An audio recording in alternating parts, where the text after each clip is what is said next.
தாத்தாவும் பேரனும் by Robert C ருவார்க். அத்தியாயம் 1. கனவானை கனவானே காண்பார். தாத்தாவுக்கு அநேகமாக எல்லாம் தெரியும். அதை அவர் அவ்வளவாக பாராட்டுவதில்லை. நான் சொல்ல விரும்புவது இதுதான். அவர் சிறுவனாக இருந்தபோது ஒரு தடவை ஆப்பிரிக்காவுக்கு போனார். இந்தியாவில் ஒன்றிரு புலிகளை சுட்டார். அவர் அப்படித்தான் சொல்கிறார். இங்கும் அயல் இடங்களிலும் நிகழ்ந்த யுத்த கலைபரங்களில் கலந்து கொண்டார். ஆயினும் இரவு நேரத்தில் காடைகள் ஏன் வட்டமாக நெருங்கி நின்று தூங்குகின்றன, ஏன் வான்கோழிகள் சதா மேடு நோக்கி பறக்கின்றன என்பதையும் அவர் இப்பொழுதும் சொல்வதுண்டு. தாத்தா பார்ப்பதற்கு பிரமாதமானவர் அல்லர். அவர் காதுகள் பெரிதாய் வெளியே தொங்கி கிடக்கும். குச்சி குச்சியான மீசையில் புகையிலையின் வெளிர் மஞ்சள் கரை படிந்திருக்கும். கோணி வளைந்த குழாயில் புகைப்பிடிப்பார்.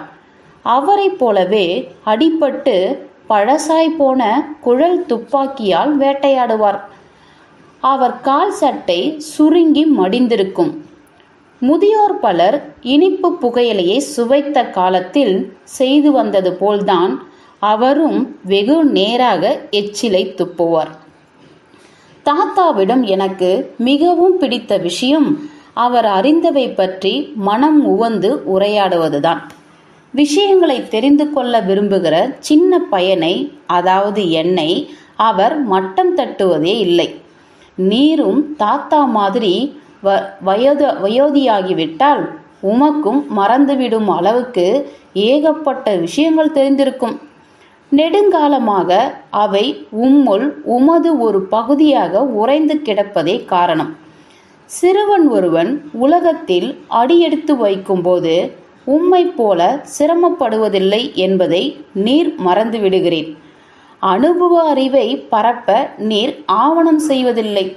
ஏற்கனவே நீர் அறிந்த மறந்தவைகளை பற்றி தெரிந்து கொள்ள மற்றவர்களை ஆவலாக இருப்பார் என்பதையும் நீர் மறந்து விடுகிறீர். அன்றொரு நாள் நாங்கள் தாத்தாவும் நானும் நாய்களை அழைத்தோம். காடை ஏதாவது அகப்படுமா என்று பார்ப்பதற்காக காட்டினுள் சென்றோம். சில காடைகள் இருந்ததாகவே தோன்றியது. வழிகாட்டும் நாயான பீட் வெறி பிடித்தது போல சுற்றி திரிந்தது. பிறகு வாளை நிமிர்த்தி கொண்டு வயலின் ஒரு மூலையில் அமர்ந்தது. மாரிகாலத்தை அங்கேயே கழிக்க திட்டமிட்டது போல. இப்போதெல்லாம் நான் அதிகம் சுடுவதில்லை. எனக்கும் சேர்த்து நீயே சுடு. என் துப்பாக்கியை எடுத்துக்கொண்டு பீட்டை கடந்து போ. மெதுவாக நட.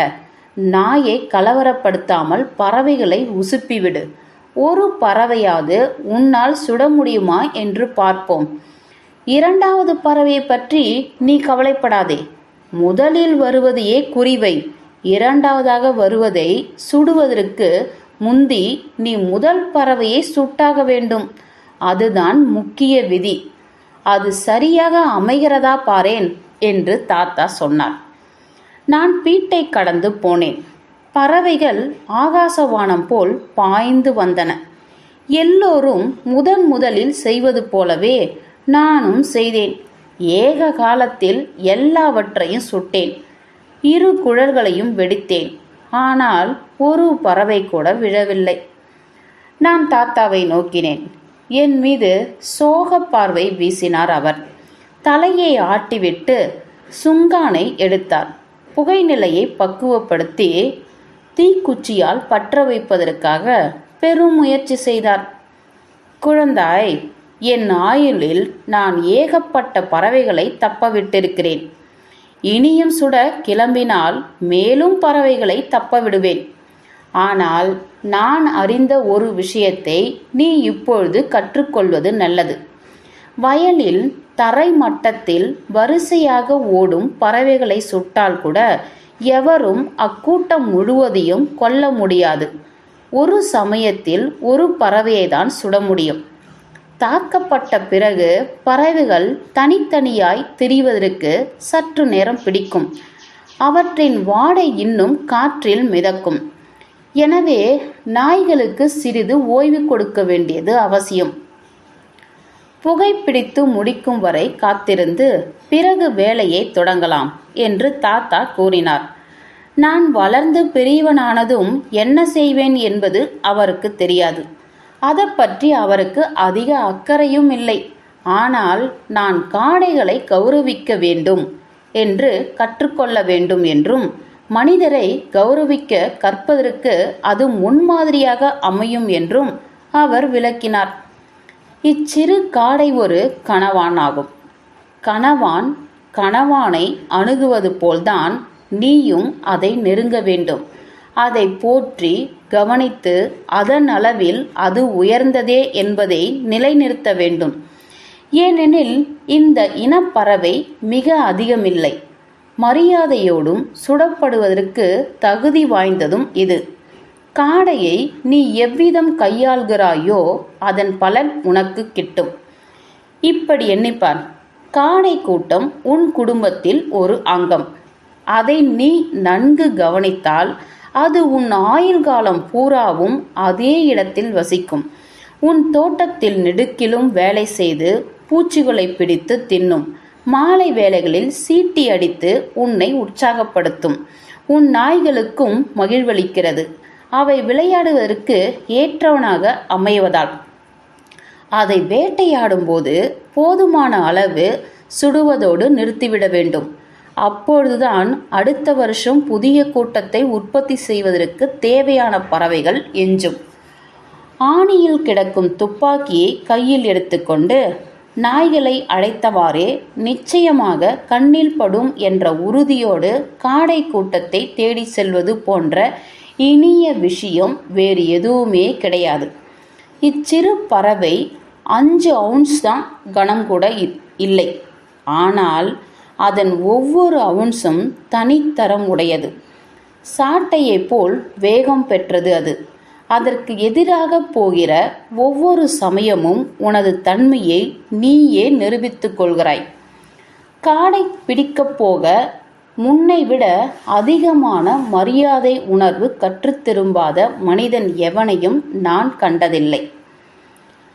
கணவான்களோடு சேர்ந்து பழகுவது உனக்கு தீங்கு பயக்காது. காடை வேட்டையாட எண்ணினால் சில விஷயங்களை நாயின் முன்னால் முயல்களை சுடக்கூடாது என்பது போன்றவற்றை நீ மறக்கவே கூடாது. இல்லையெனில் காடையிடமிருந்து நாயின் கவனத்தை திருப்பி விடுவாய். அப்புறம் நாய்களை பற்றியும் சிறிது கவலைப்பட வேண்டும். ஒரு இடத்தில் பின்தங்கி நிற்காத, மற்றதை கௌரவிக்காத என்பதே சரியான பதம். நாய் மற்றொரு நாய்க்கு விட்டு கொடுக்காத நாய் பயனற்றதுதான். அதை நீயே சுட்டு கொன்றுவிடலாம். இவ்வுலகில் உள்ள தொல்லைகளில் ஒன்று என்னவென்றால், ஒவ்வொருவரும் முட்டி மோதி இடித்து தள்ளி கொண்டிருக்கிறார்கள். உன் நாய்க்கு நல்லொழக்கம் எதுவும் இல்லாது போனால் அது நாயாக இருக்கவே அருகதையற்றது. முயல்களை துரத்தி கொண்டு ஓடும் நாய்க்கு இதே வழிதான். அது வேட்டை நாயாக இருந்தால் முயல்களை துரத்தலாம். மோப்பம் பிடிக்கும் நாய்க்கும் வழிகாட்டும் நாய்க்கும் முயல்களை துரத்தி மகிழ உரிமை கிடையாது. வாஷிங்டன் நகரவாசிகள் அனாவசிய ஆடம்பரம் என்று குறிப்பது இதைதான். ஒரு நாய் அல்லது மனிதன் தனது போஷாக்குக்காக எதைய செய்ய வேண்டுமோ அல்லது எதை செய்ய உரிமை இருக்கிறதோ அதை தான் செய்ய வேண்டும். தாத்தா புன்னகைத்து சுங்கானை உறிஞ்சினார். பிறகு பேசினார். லூ என்ற பெயரோடு மோப்பம் பிடிக்கும் பெட்டை நாய் ஒன்று இருந்தது. ஜோ ஹெஸ்காத் என்னும் நண்பன் ஒருவனுக்கு சொந்தமானது. அது வாயில்லா பிராணிதான். ஆனால் உண்மையான விசுவாசம் உடையது. பின்தங்கி நிற்கும் சுபாவம் கொண்ட பெட்டை நாய் அது. பறவைகளை கண்டுபிடிக்கும் பெரிய நாய் ஒன்றும் ஜோவிடம் இருந்தது. அது சுத்த கருப்பு. கரியன் என்பதே அதன் பெயர். பறவையை குறிவைத்து காட்டும்போது அது கருகி போன அடிமரம் மாதிரியே தோன்றும்.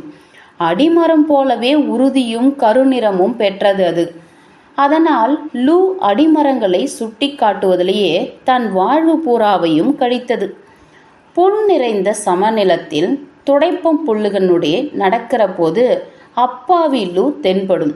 கருகிய அடிமரம் ஒன்றின் அருகே பனியால் விரைத்து காணப்படும். பின்னுக்கு ஒதுங்கி நிற்பது தவிர வேறு எதுவும் அறிந்திராத லூ செய்த வேலை அதுதான். ஆயினும் தன் கடமையை மிகச் சிறப்பாக செய்தது அது. தன் தொழிலாக ஏற்றுக்கொண்ட ஒன்றை அது என்றும் வெறுத்ததே இல்லை. இறுதியில் அதன் கண்கள் ஒளி இழந்தன. அது சாக நேர்ந்தது. போக்குவரத்து மிகுந்த ஒரு தெருவின் நடுவே காணப்பட்ட பயர்ஃபிளாக்கை கரியன் என நினைத்து லூ ஒதுங்கி நின்று காவல் புரிந்தது. விலக மறுத்தது. வேகமாக வந்த ஒரு காரில் அடிபட்டது. தாத்தா தனக்கே உரிய குறும்புடன் மென்மையாக புன்னகை புரிந்தார். அவராகவே புதிய பாடம் ஆரம்பித்தார். ஒருவன் நாய்களை கவனிப்பதன் மூலம் வாழ்வது பற்றிய உண்மைகளையும் நிறையவே கற்க முடியும். பாம்புகளும் சிறு ஆமைகளும் உதாரணமாகும். சிறந்த பறவை பிடிக்கும் நாய் சிறு ஆமையை கண்டுபிடிக்கும். பாம்பையும் காட்டும். ஆனால் அது ஆமையிடமிருந்து பதுங்காது. பாம்பை காட்டியதும் உடனே தூரம் ஓடும். இதையே பொதுநலப் பணி என நாய் கூறும். ஆனால் நல்ல பறவை நாய் ஒரு முயலை கண்டதும் தன் காதுகளை விசித்திரமாக நிமிர்த்தும். பழக்கடையிலிருந்து ஆப்பிளை திருடுவது போல் குற்றமுள்ள பார்வையோடு அது தோலுக்கு மேலாக உன்னை கவனிக்கும். அது உதையை எதிர்பார்க்கிறது என்பது உனக்கு புரியும். அதற்கும் தெரியும். துருதுருத்து பறவை கூட்டத்தின் நடுவே ஓடுகிற போதும் நாய்க்கு அது தெரியும். அப்படி செய்வது தவறு என்று தெரிந்து கொண்ட அது இறந்த பறவையை அழுத்தி கடிக்கிற போதும் அதற்கு உதை தேவைப்படுகிறது. நாயை தவறாக மதிப்பிடாதே. கூரிய மோப்ப சக்தியும் நல்லுணர்வும் பெற்ற உயர்ந்த ஜாதி நாயை தவறு செய்யும்படி விட்டால் அது உன் குற்றமே ஆகும். எப்படியோ காடை விஷயத்திலிருந்து விலகி போய்விட்டதாக தாத்தா சொன்னார். வயதானவர் கூட பரபரப்பு அடையக்கூடும் என்பதை அவர் விளக்கும் விதம்தான் இது. மீண்டும் அவர் பழைய விஷயத்துக்கு வந்தார். அறிவுள்ள எவனும் காடை கூட்டத்தை அது விருப்பமுடன் வாழ்ந்து வரும் இடத்திலிருந்து அகற்றவே மாட்டான் என்று அவர் சொன்னார். காடை நம் குடும்பத்தின் ஓர் அங்கமாகும் என்று தாத்தா திரும்பவும் கூறினார். குடும்பத்தை சேர்ந்த இதர அங்கத்தினர் போலவே அதுவும் போஷிப்பை எதிர்பார்க்கிறது. ஆகவே அதற்காக வயலில் பட்டாணி, கடலை அல்லது வேறு எதையாவது பயிரிட்டு பறவை தின்பதற்கென்றே விட்டுவிட வேண்டும். காடை பறந்து சென்று பதுங்குவதற்கு வசதியாக அதை அருகிலேயே பயிரிட வேண்டும். சின்ன காடை தன் பழக்கங்களில் நன்கு ஊறியது. உறங்கும் இடத்திலிருந்து அது வெகு தூரம் போகும். ஆயினும் வீட்டுக்கு ஓடி வரவே அது ஆசைப்படுகிறது. மனித இனம் இதிலிருந்து ஒரு பாடம் படிக்க மறுப்பது அவமானம்தான். ஆனால் மனிதரிடையே உள்ளது போலவே காடையிடமும் மடத்தனம் ஒன்று உண்டு. நன்னிலையை அது நீடிக்க விடுவதில்லை. சண்டையை துவக்கும். நம்மை போலவே அதுவும் தன்னைத்தானே செயலாற்றி தாக்கிக் கொள்ளும். அறியாமையினால் தான் யுத்தங்களும் பஞ்சமும் ஏற்படுகின்றன. வேட்டை விதிகள் கூட பிறந்துள்ளன. இவ்விதிகளின் பேரில் எனக்கு நல்ல அபிப்பிராயம்தான். ஏனெனில் அவை மனிதரையும் பறவைகளையும் எச்சரிக்கையாக இருக்கும்படி செய்கின்றன. உறுதியான இல்லோம்பும் முறைகளை அதன் மீது சுமத்தாவிடில் காடை தன் குடும்பத்தில் கலகம் விளைவிக்கும். தன் இன்பத்தில் ஆழ்ந்து முடிவில் தன்னையே அழித்துவிடும். ஆண் பறவைகள் சண்டையிடும். பெண் பறவைகள் தம் முட்டைகளை தாமே தின்றுவிடும். பறவைகள் வசித்த இடத்தில் திடீரென்று எதுவுமே இல்லாது போகும். இது யாருக்குமே நல்லதல்ல. பறவைகள், பூச்சிகள், நீ, நாய் யாருமே நன்மை பெறப் போவதில்லை. எனவே ஆண்டுதோறும் அதை கணிசமான ஒரு அளவுக்கு குறையும்படி சுட வேண்டும். 20 பறவையை கொண்ட ஒரு கூட்டம் இருப்பதாக வைத்துக்கொள். நீ அதை சுட்டு பாதியாக குறைக்கிறாய். நரிகள் சிலவற்றை பிடித்து கொள்ளும். மேலும் சில பறவைகளை காட்டுப்பூனைகள் கொன்றுவிடும். 2 தடவைகள் அது முட்டையிட்டு குஞ்சு பொரிக்க முயலும். ஆனால் பறவை நிலை பாதகம் விளைவிக்கும். ஆகவே பேராசைப்பட்டு பறவைகளை ஏராளமாக கொல்லாது விட்டு வைத்தால் அவை உன் தோட்டத்தில் நிரந்தரமாக வாழ முடியும். உன் பாட்டியை சந்திப்பதற்கு முன் நான் தென் பிராந்தியத்தில் ஒரு இடத்தில் தங்கியிருந்தேன். அப்பொழுது நாய்களிடம் சிரத்தை காட்டி வந்தேன். நான் அங்கு 30 வருஷங்கள் வசித்தேன். அக்காலம் முழுமையும் எனது நாய்களையெல்லாம் ஒரே தோட்டத்தில் வசித்த அதே பறவை கூட்டத்திடம் நான் பழகினேன். நாய்களை பழகிய போதே சில குட்டிகளும் பயிற்சியளித்தேன். இதே பிரெஞ்சுக்காரர் திட்டமான நிர்வாகம் என்பார். நான் பறவைகளை வீட்டருகே வசிக்க பழகினேன். பறவைகள் கூட கட்டி குஞ்சு பொரிக்கும் காலத்தில் அவற்றிடம் மரியாதையாக பழகும்படி நாய்களுக்கு கற்பித்தேன். நாய்கள் பறவைகளை கௌரவிக்கிற பொழுது நாய்களிடம் மரியாதை காட்டும்படி பையன்களுக்கு கற்றுக் கொடுத்தேன். நான் 1 வருஷத்தில் 3 முறைகளுக்கு மேல் இப்பறவைகளை சுடுவதில்லை. ஒரே சமயத்தில் ஒரு கூட்டத்தில் 3 பறவைகளுக்கு அதிகமாக சுட்டதும் இல்லை. சரிபாதிக்கும் கீழாகும்படி நான் பறவை கூட்டத்தை ஒருபோதும் சுட்டதில்லை. ஆனால் எல்லா காலத்திலும் அதற்கு உணவு கிடைக்க வழி செய்திருந்தேன். அவையும் என் அகத்து அதிதிகள் என்றே கூறலாம். பறவைகளை பற்றி நான் உனக்கு எவ்வளவோ சொல்ல முடியும். ஆனால் வர வர நான் மிக அதிகமாக வாயாடுகிறேன் என்று தோன்றுகிறது என்றும் தாத்தா சொன்னார். உனக்கு தேவையான காலம் வரை காத்திருக்க வேண்டும். கூட்டம் முழுவதையும் சுடக்கூடாது. பறவைகளை நன்கு போஷிக்க வேண்டும். அவற்றிடம் மரியாதை காட்டும்படி நாய்களை பழக வேண்டும் என்கிற விஷயங்களை நீ என்றும் நினைவில் நிறுத்தி கொள்ள முடியுமானால் அது நல்லது. இதுவரை நான் சொன்னது மரியாதை பற்றிய நல் உபதேசமே ஆகும். எல்லா சந்தர்ப்பங்களுக்கும் காடை பறவை, நாய்கள் அல்லது மனிதர் சம்பந்தப்பட்ட அனைத்துக்கும் இது பொருந்தும் என்று அவர் குறிப்பிட்டார். இது மிக விலை உயர்ந்த துப்பாக்கி அல்ல. கையினால் செய்யப்பட்டதும் அல்ல. இதன் மீது சித்திரை வேலைப்பாடு எதுவும் இல்லை. ஆனால் நீ அதை எப்படி பிடிக்கிறாயோ அவ்விதமே அது சுடும். நீ அதை சரியாக பற்றினால் வைத்த குறி தவறாது சுடும். என்றாவது நீ வேலைக்கு போய் பணக்காரனானால் நீ இங்கிலாந்து சென்று உனக்கென்று 2 குழல் துப்பாக்கிகள் வாங்கிக் கொள்ளலாம். அல்லது இந்த நாட்டிலேயே விசேஷமாக தயாரிக்கப்பட்ட பொன்னிற பறவைகளும் நாய்களும் நிறைய சித்தரிக்கப்பெற்ற துப்பாக்கி ஒன்றை வாங்கலாம். ஆனால் சுட கற்றுக்கொள்வதற்கு உனக்கு இப்பொழுது தேவையான துப்பாக்கி இதுதான் என்று தாத்தா சொன்னார். ஒரு சிறுவனுக்கு அந்த துப்பாக்கியே மிக அழகானதாக இருக்கும். அதிலும் அவனுக்கு அப்பொழுது 8 வயதுதான். எனினும் அவனை நம்பி அபாயகரமான ஆயுதம் ஒன்றை கொடுக்கலாம் என தாத்தா தீர்மானித்து விட்டார் என்கிற போது அது அற்புதமாகவே தோன்றும். $20 மதிப்புள்ள சிறிய துப்பாக்கிதான் அது. ஆனால் அந்த காலத்தில் $20 என்பதே பெரும் நிதியாகும். அதை கொண்டு ஏகப்பட்ட பொருள்கள் வாங்கலாமே. தாத்தா தன் குழாயை நிரப்பி அதை மீசைக்கு அடியில் திணித்தார். துருத்துகிற நாய் ஒன்று சமூக ரீதியாய் கவனிக்கும் உரிமையற்றது என விளக்கப்பட்டிருக்கும் முயலை நோக்குவது போல அவர் வெளியே துருத்தி நிற்கும் தன் காதுகளை என் பக்கமாய் திருப்பினார். இன்னும் 1 நிமிஷத்தில் நான் நாய்களுக்கு சீட்டி அடிக்கப் போகிறேன். நீ இத்துப்பாக்கியை சிறந்த முறையில் பயன்படுத்து. ஆனால் காட்டுக்குள்ளே புகும் முன்பு நான் ஒன்று சொல்ல விரும்புகிறேன். எனது கீர்த்தி இப்பொழுது உன் கையில் இருக்கிறது. நீண்டு தொங்கும் சட்டை அணிந்த சிறுவனிடம் நான் உயரத்துக்கு சரியாக வருகிற துப்பாக்கி ஒன்றை கொடுத்ததால் என்னை அடைமடையன் என்றே உன் தாய் கருதுகிறாள். உனக்கும் துப்பாக்கிக்கும் நீ அதை பயன்படுத்தும் முறைக்கும் நானே பொறுப்பு என்று அவளிடம் நான் சொன்னேன். ஒரு சிறுவன் எப்பொழுது துப்பாக்கிகளை பற்றி கற்றுக்கொள்ள தயாராகிறானோ அப்பொழுதே அவன் தயாராகிவிட்டான். அவன் எவ்வளவு சின்னவனாக இருப்பினும் பரவாயில்லை. கவனமாக இருப்பது எப்படி என்பதை அறிய பிராயத்திலேயே துவங்க முடியாது. உன் கையில் இருப்பது ஆபத்தான ஆயுதம். அது உன்னை கொல்லலாம், என்னை அல்லது நாயை கொல்லலாம்.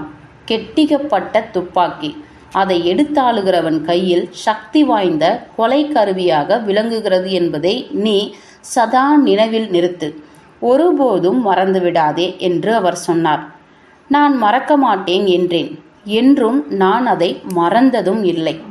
தாத்தா தொப்பியை அணிந்து பிராங்க், சென்டி என்னும் நாய்களை அழைத்து சீட்டியடித்தார்.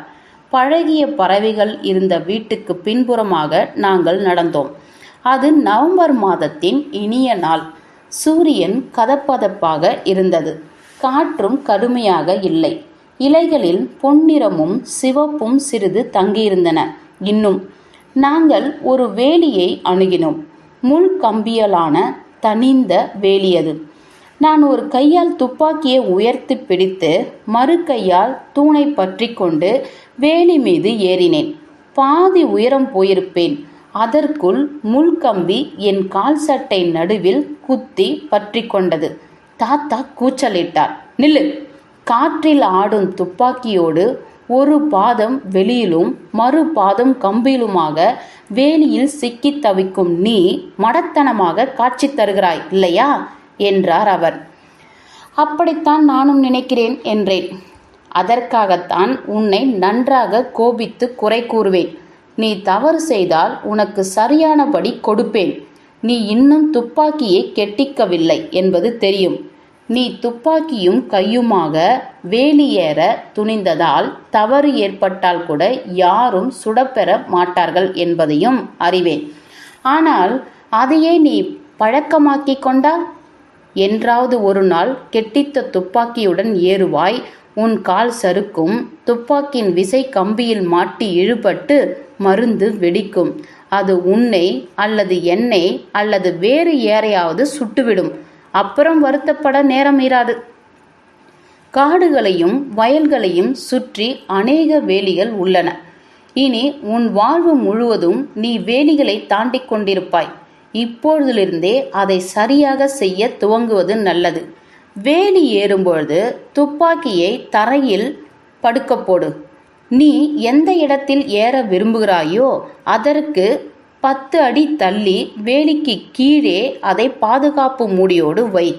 நீ எப்பக்கம் போகிறாயோ அதற்கு எதிர் திசை நோக்கி இருக்கட்டும் அதன் வாய். வேலியை தாண்டிய பிறகு நீ திரும்பி போய் துப்பாக்கியை எடுத்து மூடி சரியாக இருக்கிறதா என்று கவனி. இதை நீ ஒரு வழக்கமாக கொள்க. அடிக்கடி பார்த்து மூடி பத்திரமாக மாட்டப்பட்டுள்ளதா என்று கவனிப்பதால் நஷ்டம் எதுவும் ஏற்படாது என்று சொல்லி முடித்தார் அவர். வயலின் மூலையை அடையும் வரை நாங்கள் நேரே நடந்தோம். கிழ ஷென்டி லேசான மஞ்சளும் வெண்மையும் படிந்த நாய் காற்றை மோப்பம் பிடித்தவாறே வெளி ஓரத்தில் சுற்றியது. அதிக வயசும் மந்த குணமும் பெற்றுவிட்ட பிராங் சிரத்தையோடு தரையை நாசியால் ஆராய்ந்து வந்தது. விரைவில் ஷென்டிக்கு செய்தி கிட்டவே அது துள்ளி பாய்ந்து ஓடியது.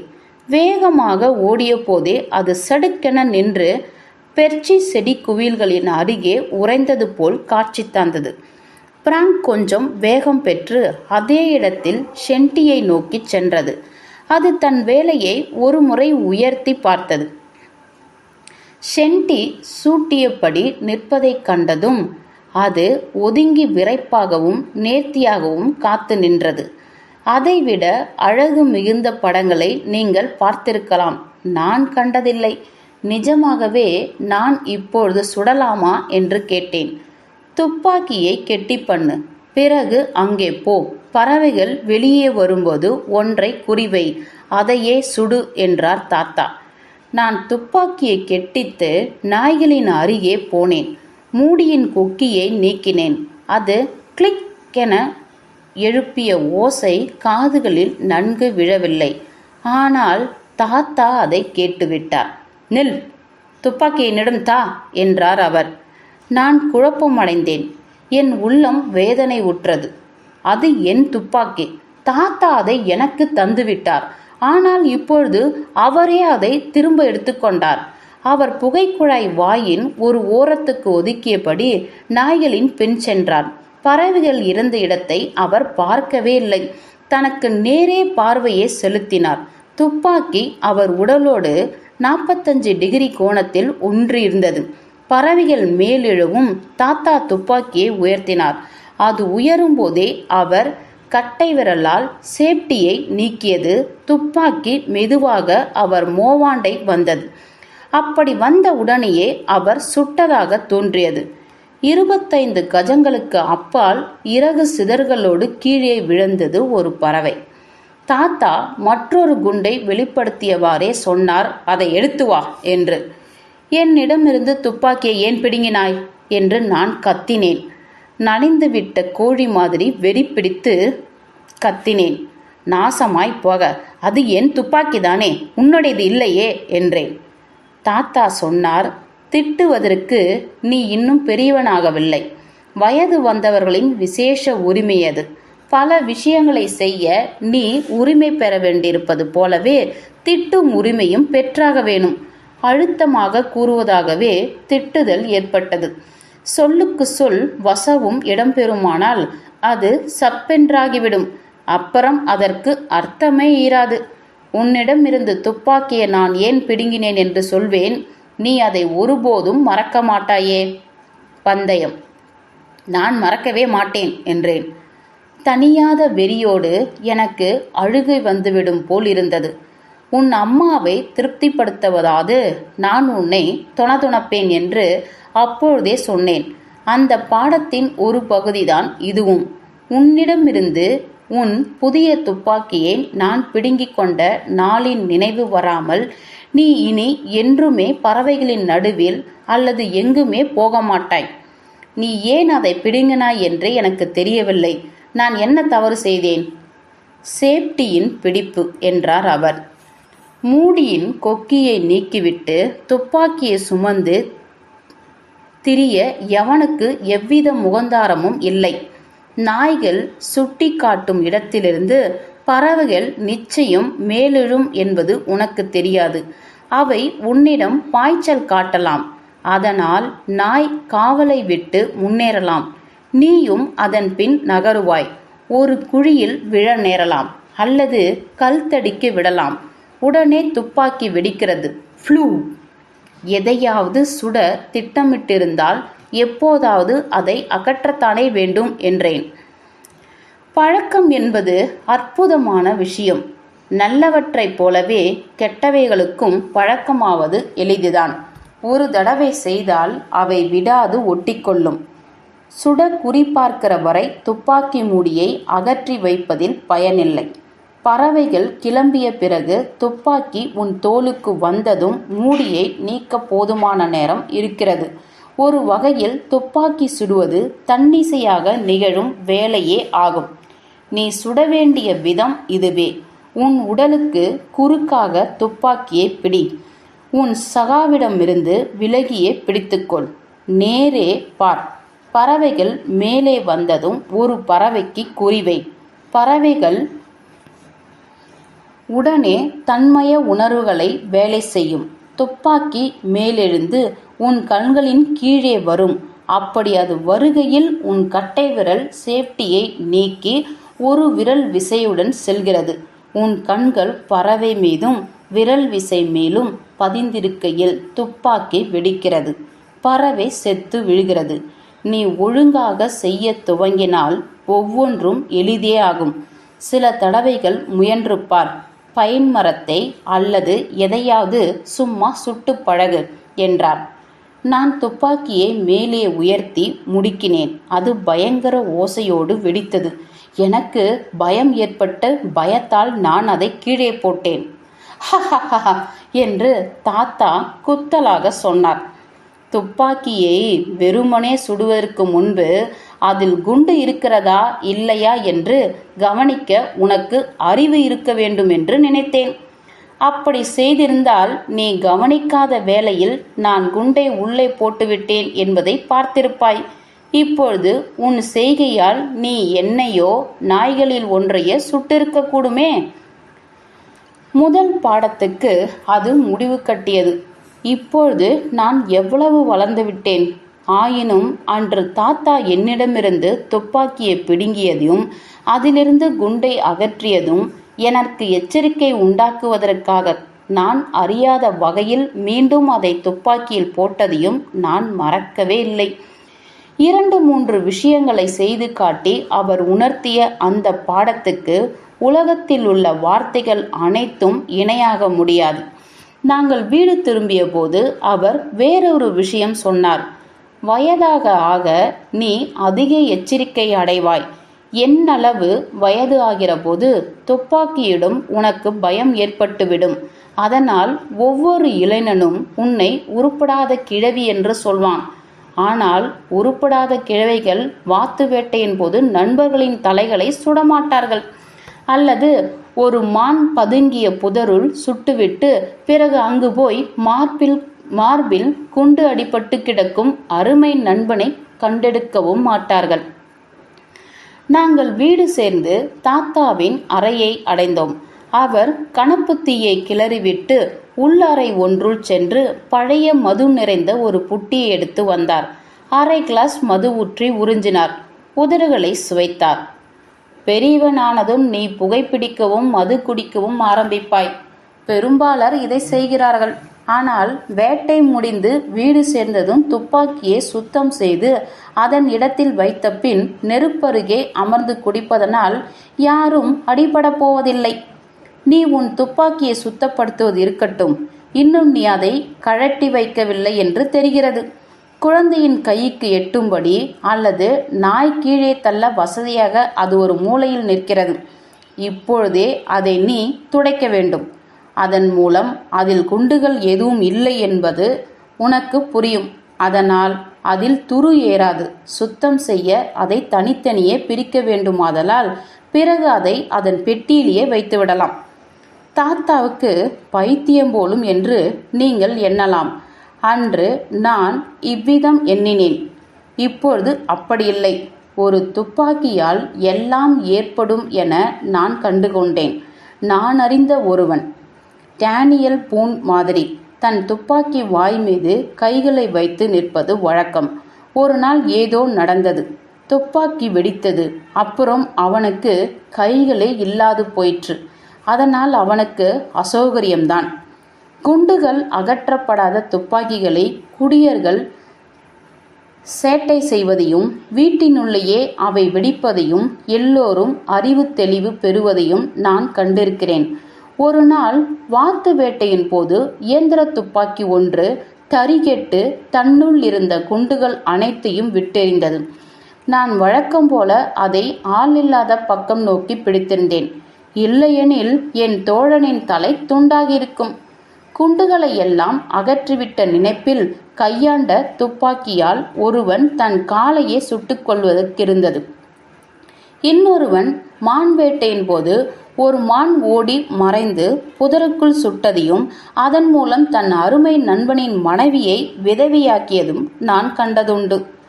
தாத்தா 3 வருஷ காலம் என்னை குறை கூறி இடித்துரைத்தார்.